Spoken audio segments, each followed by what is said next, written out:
क्या सीजेपी से किया वादा तोड़ रही है मोदी सरकार?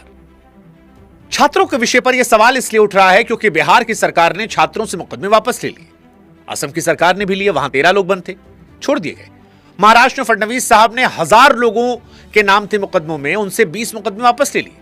कलकत्ता की सरकार भी वापस ले रही है, कह रही कुछ नहीं होगा छात्रों पर। लेकिन दिल्ली में एक भी मुकदमा वापस नहीं लिया गया है। अब दिलचस्प यह है कि दिल्ली वो जगह है जहां जंतर मंतर में प्रोटेस्ट होता है, सड़क से संसद का मार्च होता है, यहीं पर हंगामा होता है, यहीं पर छात्रों पर आरोप लगा कि पत्थरबाजी की, पुलिस पर आरोप लगा कि पैलेट गन से गोली चलाई, डंडा मारा, बहुत सारे आरोप प्रत्यारोप के दौर हैं। लेकिन यहीं से प्रॉमिस भी होता है कि छात्रों पर एफआईआर नहीं होगी। बाकी 4 जगह, वो 4 स्टेट जहां बीजेपी की सरकार है, वहां पर एफआईआर वापस ले ली गई। लेकिन दिल्ली जहां बीजेपी की सरकार है, हां ये फर्क है कि बाकी स्टेट में पुलिस जो है वो स्टेट गवर्नमेंट के अंडर है, यहां पर होम मिनिस्ट्री अमित शाह के नीचे है, लेकिन यहां से वापस नहीं हो रहा। मतलब बीजेपी का प्रॉमिस जो था वो केंद्र का प्रॉमिस राज्य लागू कर दे रहे हैं, लेकिन केंद्र की अपनी पुलिस नहीं करवा पा रही। और यहीं से सवाल है कि क्या ये जानबूझकर है या फिर कोई टेक्निकल पेच है? क्योंकि कांग्रेस जनता पार्टी वाला कह रहा है कि अगर एफआईआर वापस नहीं होगी हम फिर से प्रोटेस्ट करेंगे। देश की जनता ये सवाल पूछ रही है कि छात्रों पर एफआईआर नहीं हो रही है असामाजिक तत्वों पर, क्योंकि सीजेपी भी कह रही थी कि असामाजिक तत्व जो है वो हमारे लोग नहीं है। अगर नहीं है तो फिर एफआईआर का डर किससे है? और क्या सरकार छात्रों पर एफआईआर करना चाह रही है या उन लोगों पर जो असामाजिक हैं? या फिर वादा यह था कि चाहे जिसने एम्बुलेंस तोड़ी, चाहे जिसने सर फोड़ा, चाहे जिसने मुंह पे मारा, सब पे एफआईआर वापस होगी? यह सवाल बड़ा इंपॉर्टेंट है क्योंकि सुप्रीम कोर्ट भी एक तरफ कह रही है कि शांतिपूर्ण प्रदर्शन का हक संविधान से मिलता है, सजा नहीं होनी चाहिए, यानी दरवाजे पर पुलिस नहीं आएगी। लेकिन सुप्रीम कोर्ट के ही आदेश में यह भी लिखा है कि जो मुकदमा दर्ज है उसकी जांच चलती रहेगी, मतलब मुकदमा बंद भी नहीं होगा। और भाई जिंदा मुकदमा कोई कागज नहीं होता, वो साथ चलता है। आप पासपोर्ट बनवाने जाइए, साथ आएगा। सरकारी नौकरी के फॉर्म में जाइए, साथ आएगा। तो कोई केस चल रहा है तो फिर वो तो आएगा। दूसरी तरफ सरकार भी उतना फंसी है। दिल्ली में 20 मुकदमे दर्ज हैं, जिनमें 3 हत्या की कोशिश के हैं, 12 दंगा भड़काने की। पुलिस का अपना आंकड़ा है कि उस दिन 130 पुलिस वाले घायल हुए, 65 छात्र भी। अब जिस सिपाही के सर पर पत्थर लगा उसका भी घर है, उसकी भी फाइल है।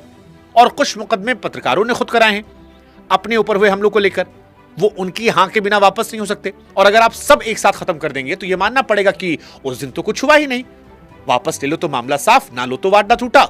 और यहीं से सवाल कि करे तो करे क्या, बोले तो बोले क्या? क्योंकि कैमरे के सामने मंच पर तो कहा गया था। अब सवाल भी सही है कि अटका कहां? जिस दिन लिखित गारंटी आनी थी उस दिन 2873 का एक आंकड़ा सामने आया। और यहीं से सवाल है कि क्या सरकार ने सीजेपी को धोखा दिया, वादा खिलाफी की? और सुप्रीम कोर्ट से भी बड़ी क्या सीजेपी है? क्योंकि सीजेपी के लड़के कह रहे हैं कि सुप्रीम कोर्ट को समझना पड़ेगा, वादा वादा है, तो क्या वो कोर्ट से बड़े हैं? आज इन सवालों को समझेंगे इस वीडियो में। नमस्कार, मैं हूं शुभांकर मिश्रा और ये बड़ा इंपॉर्टेंट इशू है। हमको लगता है अब आप भी बता दो, हम आपको डिटेल समझाएंगे, लेकिन आप भी समझाओ हमें कि क्या सारी एफआईआर वापस होनी चाहिए? यानी उस दिन कुछ नहीं हुआ। दूसरा, सुप्रीम कोर्ट ने कहा कि शांतिपूर्ण प्रदर्शन करने वाले छात्रों पर कोई एक्शन नहीं, लेकिन जो एफआईआर है, जांच चल रही है, वो चलने दो। पत्रकार जो पीटे गए वो जांच चल रही है। और सुप्रीम कोर्ट को चैलेंज सीजेपी वाला कर रहा है। सीजेपी वाला क्या इतना बड़ा हो गया सुप्रीम कोर्ट को चैलेंज कर देगा? एक। दूसरा, अगर सरकार ने वादा किया था तो क्या सरकार को पता नहीं था यह सब होगा? और पता था तो फिर कैसे वादा किया था अपनी साख बचाने के लिए? और जब कह दिया तो कर क्यों नहीं रहे? ये सब कुछ आज समझेंगे। आप बताओ इस पर आपकी राय क्या है। लेकिन हम आपको ये बताएं उससे पहले आपको बताते हैं सरकार ने वादा क्या किया था। सरकार ने 3 बात कही थी। एनडीए वाले राज्यों में प्रदर्शन करने वालों के सारे मुकदमे वापस होंगे, आगे नया मुकदमा नहीं बनेगा। इसकी गारंटी मंगलवार तक लिखकर आएगी। पेपर लीक की वजह से जिन बच्चों की जान गई उनके घर वालों को नियम के हिसाब से ज्यादा मुआवजा दिया जाएगा। तारीख थी 25 जुलाई। जेपी नड्डा और सौरभ दास, आशुतोष रांका, 36 दिन का धरना। उसी के बाद धर्मेंद्र प्रधान का इस्तीफा और उसी के बाद इस भरोसे पर धरना उठाया गया। अब भरोसे का असर भी दिखा। संसद मार्च के बाद बिहार में 690 लोग उठाए गए थे, 300 से अधिक नाबालिग थे। दबाव पड़ते ही बिहार के गृह मंत्रालय ने ऐलान किया कि सबको छोड़ दो, सब रिहा हुए। असम ने भी 5 मामले वापस लेने के लिए कहा। महाराष्ट्र में मुख्यमंत्री का आदेश आ गया और ये सारी तस्वीरें देश के सामने आई। अब यहां एक बात और समझने की है कि जुबानी वादा और लिखा हुआ वादा एक चीज नहीं होते, क्योंकि जुबान बदल जाए तो सबूत क्या। सीजेपी ने इसलिए कागज मांगा था और तारीख सरकार ने खुद दी थी, मंगलवार 28 जुलाई की। सीजेपी कहती है कागज उस दिन नहीं आया, आज तक नहीं आया। मंगलवार को ही सीजेपी वाले कह रहे थे कि छात्रों को डराना बंद नहीं हुआ तो आंदोलन फिर से होगा। अब सवाल है दिल्ली में यह मामला अटका क्यों है? क्योंकि सरकार की नीयत अगर खराब है तो बाकी राज्यों में भी खराब होती। अच्छी नीयत है बाकी राज्यों में, अगर एफआईआर वापस हो रही है तो फिर दिल्ली में कागज कहां अटक रहा है? तो कागज अटका है लेकिन कहानी जो है वो ये है कि ऊपर से लिखित आदेश नहीं है। तरीका यह है कि पहले सरकार पुलिस को लिख कर दे, फिर पुलिस जो है वो उपराज्यपाल के पास जाए, उपराज्यपाल हां कहे तब अदालत को बताया जाए।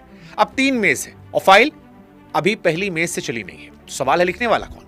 और वो बात जो इस बहस को बदलती भी है, किसान आंदोलन के दौरान दिल्ली में 54 मुकदमे दर्ज हुए, 17 वापस लिए गए और उनमें 26 जनवरी की लाल किले की हिंसा वाला मामला भी शामिल था। यानी वही 3 मेज, वही रास्ता, वही मंजूरी मिली। यानी हत्या की कोशिश, तोड़फोड़ वाले मुकदमे भी वापस हो सकते हैं, कानून से कोई दीवार नहीं है। तो सवाल यह कि जो 4 साल पहले हुआ वो अब क्यों नहीं हो रहा। तो पहले वो बात भी मान लेते हैं जो सरकार के पक्ष में जाती है। दिल्ली के मुकदमे बाकी जगहों के मुकदमे जैसे नहीं होते, क्योंकि पटना, गुवाहाटी, कोलकाता में जो मामले बने वो ज्यादातर धरने और हिरासत के हैं, जबकि दिल्ली वाले 20 मुकदमों में हत्या की कोशिश तक के आरोप है। दोनों को अगर एक तराजू में तौला जाए तो यह तौलना ईमानदारी नहीं होगी। लेकिन सवाल यह है ही नहीं कि सारे मुकदमे खत्म हो, सवाल यह है कि जिस बच्चे पर सिर्फ भीड़ में खड़ा होने का आरोप है उसका क्या। एक दिक्कत असली भी है, कई पत्रकारों ने अपने ऊपर हुए हमले के मुकदमे खुद करवाए हैं और उनकी हां के बगैर वापस नहीं हो सकते। ये नियत का मामला नहीं है, कानून ऐसा बना है। और इन सब के बीच में 2873 का आंकड़ा कानून के हिसाब से कुछ नहीं, क्योंकि ये 2873 लोग उन 20 मुकदमों के आरोपी हैं ही नहीं। ये वो लोग हैं जो 20 से 25 जुलाई के बीच प्रदर्शन की जगह पर मौजूद थे और जिन पर पहले से कोई ना कोई केस चल रहा है।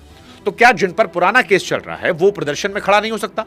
कानून कहता है हो सकता है। पुराने केस से ना वोट देने का हक छीनता है, ना बोलने का, तो सड़क पर खड़े होने का हक क्यों छीनेगा? अब अगर इन 2873 में से किसी ने उस दिन कुछ किया था तो उसके नाम की FIR कहां है? अगर आप तारीख देखेंगे तो 28 जुलाई को गारंटी आनी थी, लेकिन आंकड़ा आ गया बाहर 27 जुलाई को। हो सकता है ये कोइंसिडेंस हो, मैं नहीं जानता, मासूम इत्तेफाक होते हैं। लेकिन एक बात जो इत्तेफाक नहीं है वो है कागज पर लिखकर आना, जो आज तक नहीं आया। जो आंकड़ा कहीं लिखा हुआ नहीं है वो एक दिन में हर चैनल के पास है। दिल्ली जंतर मंतर प्रोटेस्ट को लेकर एक हैरान करने वाला खुलासा हुआ है कि दिल्ली पुलिस ने चेहरा पहचानने वाली मशीन और CCTV से 2873 लोग पहचाने और ये बताया जा रहा है कि इनमें 989 पर गंभीर मामले, हत्या के 101, लूट और डकैती के 284, हथियार के 229 मामले। और आज तक यह आंकड़ा किसी अफसर ने अपने नाम के साथ रिकॉर्ड पर नहीं कहा। अब सवाल यह है मशीन आई कहां से थी, यह भी दिलचस्प है। दिल्ली पुलिस ने यह चेहरा पहचानने वाला सॉफ्टवेयर 2018 में खरीदा था, गुम हुए बच्चों को खोजने के लिए। पहली बार इसे किसी भीड़ पर 2019 में चला गया, फिर किसान आंदोलन की जांच में और अब जंतर मंतर पर। जो मशीन बच्चे ढूंढने के लिए आई थी वो अब बच्चे ढूंढ रही है, लेकिन दूसरी तरह के बच्चे।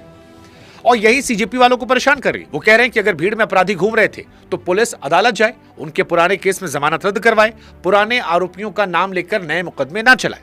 उधर सुप्रीम कोर्ट के वकील कहते हैं कि खुद प्रदर्शन कराने वालों ने ही माना था कि भीड़ में गड़बड़ी करने वाले घुसे हैं, तो पुलिस ये देख सकती है कौन किस इरादे से आया था। लेकिन इन सब के बीच कहानी सुप्रीम कोर्ट की भी, क्योंकि दो बातें एक साथ चल रही है। प्रदर्शन करने वालों को सजा देने वाली कार्रवाई मत कीजिए, जो बात सुप्रीम कोर्ट कह रहा है, लेकिन सुप्रीम कोर्ट यह भी कह रहा है कि जंतर मंतर प्रोटेस्ट में जो मुकदमे दर्ज हैं उनकी जांच करते रहिए। और CJP वालों का एतराज इसी बात को लेकर है, क्योंकि उन्हें राहत नहीं छुटकारा चाहिए था। 28 जुलाई को CJI सूर्यकांत, जस्टिस बागची और जस्टिस V मोहना की बेंच ने यह मामला सुना और अदालत ने एक लाइन कही जो पूरे मामले का सार है कि सिर्फ आंदोलन होने से लाठीचार्ज जायज नहीं होता। कोर्ट ने कहा कि शांतिपूर्ण प्रदर्शन था, यह संविधान का मिला हक है। जिसने जरूरत से ताकत दिखाई उस पर कार्रवाई कीजिए। 18 साल से कम उम्र के जिन बच्चों का कोई रिकॉर्ड नहीं, उन्हें तुरंत छोड़िए, जांच के लिए SIT बनाइए और प्रदर्शन के CCTV, ड्रोन, बॉडी कैमरा, सारे सबूत को संभाल कर रखिए। अब अगर यहां आंकड़ों की बात समझेंगे तो 20 जुलाई को पुलिस कहती है 118 पुलिस वाले घायल हुए, पुलिस वाले अगले दिन कहते हैं 130, साथ में यह भी माना कि 65 छात्र घायल हुए। लेकिन फिर 28 जुलाई को अदालत में सरकार के वकील कहते हैं कि 250 से अधिक पुलिसकर्मी घायल हुए। तारीख वही थी, भीड़ वही थी, हिसाब बदल गया। अब इस फर्क का मतलब समझिए। जिन मुकदमों को वापस लेने से मना किया जा रहा उनकी पूरी बुनियाद यही आंकड़ा है, क्योंकि आंकड़ा जितना बड़ा मुकदमे उतने भारी, और जो आंकड़ा 8 दिन में दुगना हो जाए वो अदालत में ठीक कैसे। दूसरी तरफ पुलिस के अपने ही कागज में 65 छात्र भी घायल है। इन 65 में से किसी की शिकायत पर कोई मुकदमा दर्ज हुआ हो, अब तक ऐसा सामने नहीं आया है। यानी उसी एक दिन का हिसाब, एक तरफ 20 मुकदमे और दूसरी तरफ 0। हालांकि सरकार का भी यहां एक पक्ष है। पुलिस कह रही है कि 480 से ज्यादा ऐसे सोशल मीडिया हैंडल पकड़े जिनका कॉन्टैक्ट पाकिस्तान से था। कितना सच कितना फसाना वो पुलिस को आगे कोर्ट में एक्सप्लेन करना है। लेकिन कुछ सवाल पुलिस से भी है। कई तस्वीरों में सादे कपड़ों में लाठी लिए वर्दी वाले लोग दिखाई पड़े। बहुत से जवानों की वर्दी के नाम पर पट्टी नहीं थी, जो सुप्रीम कोर्ट के पुराने आदेश के खिलाफ है। बिहार में छात्रों के प्रदर्शन पर AK-47 चलाते जवान का वीडियो आया है। तो ये सारी चीजों में कहानी दोनों तरफ हो गई है। कुल मिलाकर आगे क्या? अगली सुनवाई 3 अगस्त को है। सुप्रीम कोर्ट ने एसआईटी बनाने से पहले केंद्र और दिल्ली सरकार को अपनी बात रखने का वक्त दिया है। महाराष्ट्र, बिहार, केरल, मध्य प्रदेश और उत्तर प्रदेश के मुख्य सचिवों को नोटिस भेजे गए। हालांकि इसी बीच सीजेपी ने साक्षी नाम का एक पोर्टल बनाया है जहां प्रदर्शन की तस्वीर, वीडियो जमा करने की बात की जा रही है ताकि बाद में कोई सबूत न मिटाए, और मुकदमा झेल रहे लोगों के लिए एक लीगल फंड बनाया है। अब एक सवाल सीजेपी से भी है, क्योंकि सीजेपी ने प्रदर्शन के वक्त ये कहा था कि भीड़ में गड़बड़ी करने वाले लोग गुस्से हैं। तो फिर सवाल यह है कि माफी सबके लिए एक जैसी क्यों, किस आधार पर? सीजेपी का जवाब यह है कि गारंटी उन्होंने अपने लिए नहीं, उन लाखों बच्चों के लिए ली जो सड़क छोड़कर बातचीत की मेज पर आए। और डर यही है कि जिसने सड़क छोड़ी, अगर उसके साथ वही हुआ जो लड़ते रहने वालों के साथ हुआ, तो अगली बार कोई मेज पर आया क्यों? अब जानकार कहते हैं कि जो विवाद एक बार बातचीत की मेज तक आ जाए, मुश्किल है कि वो आगे बढ़े। हो सकता है कि वो सही हो, लेकिन तब तक उस लड़के की फाइल ना बंद रहेगी ना खुलेगी, और हर फॉर्म में उसके साथ जाती रहेगी कानूनी फाइल। एक मेज पर आंदोलन खत्म हुआ, दूसरी मेज पर वो कागज आज भी पहुंचा है एफआईआर का, और सवाल अभी भी वही है जो 25 जुलाई की शाम किसी ने नहीं पूछा।